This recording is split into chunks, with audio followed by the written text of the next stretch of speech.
আসন্ন জাতীয় সংসদ নির্বাচনে ছাত্রদলের কেন্দ্রীয় কমিটির সাবেক সভাপতি ও সাধারণ সম্পাদকদের মধ্যে ৭ জনকে প্রার্থী করেছে বিএনপি।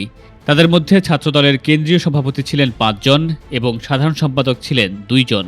ছাত্র রাজনীতি থেকে উঠে আসা এই নেতাদের বড় অংশই বর্তমানে বিএনপির গুরুত্বপূর্ণ সাংগঠনিক পদে দায়িত্ব পালন করছেন। ১৯৯২ সালে ছাত্রদলের কেন্দ্রীয় সভাপতি ছিলেন ফজলুল হক মিলন। এবার নির্বাচনে গাজীপুর ৫ আসনে ধানের শীষ প্রতীকে বিএনপির প্রার্থী হিসাবে নির্বাচন করছেন তিনি। লক্ষ্মীপুর ৩ আসনে বিএনপির প্রার্থী শহীদউদ্দিন চৌধুরী অ্যানি। ১৯৯৭ সালে তিনি ছাত্রদলের কেন্দ্রীয় সভাপতি ছিলেন। ২০০৪ সালে ছাত্রদলের সভাপতি ছিলেন আজিজুল বারী হেলাল। তিনি এবার খুলনা ৪ আসন থেকে প্রতিদ্বন্দ্বিতা করছেন। টাঙ্গাইল ৫ আসনে বিএনপির প্রার্থী সুলতান সালাউদ্দিন টুকু। ২০১০ সালে তিনি ছাত্রদলের কেন্দ্রীয় সভাপতি ছিলেন। ছাত্রদলের শীর্ষ পদে দায়িত্ব পালনের পর যুব দলের সভাপতি ও সাধারণ সম্পাদক হিসেবেও দায়িত্ব পালন করেন টুকু। বর্তমানে তিনি বিএনপির প্রচার সম্পাদক।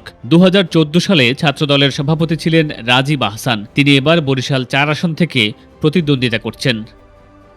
ছাত্রদলের সাবেক সাধারণ সম্পাদকদের মধ্যে সিরাজগঞ্জ ৫ আসনে বিএনপির প্রার্থী আমিরুল ইসলাম খান। তিনি ২০১০ সালে ছাত্রদলের সাধারণ সম্পাদক ছিলেন। অন্যদিকে ২০১২ সালে ছাত্রদলের সাধারণ সম্পাদক থাকা হাবিবুর রশিদ ঢাকা ৯ আসন থেকে ধানের শীষ প্রতীকে নির্বাচন করছেন। ছাত্রদলের কেন্দ্রীয় কমিটির সাবেক আহ্বায়ক আমানুল্লাহ আমান ঢাকা ২ আসনে বিএনপির প্রার্থী। ১৯৯০ সালে তিনি ডাকসুর ভিপি নির্বাচিত হন।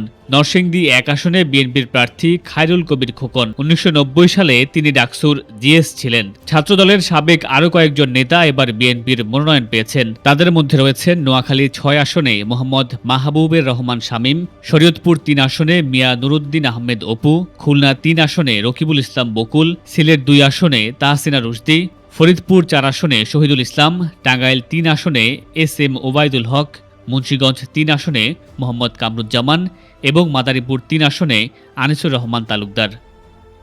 বিএনপির কেন্দ্রীয় নেতারা জানিয়েছেন, ছাত্রদলের সভাপতি ও সাধারণ সম্পাদকের বাইরে সাবেক ছাত্র নেতাদের মধ্যে প্রায় ৩৪ জনকে এবার মনোনয়ন দিয়েছে বিএনপি।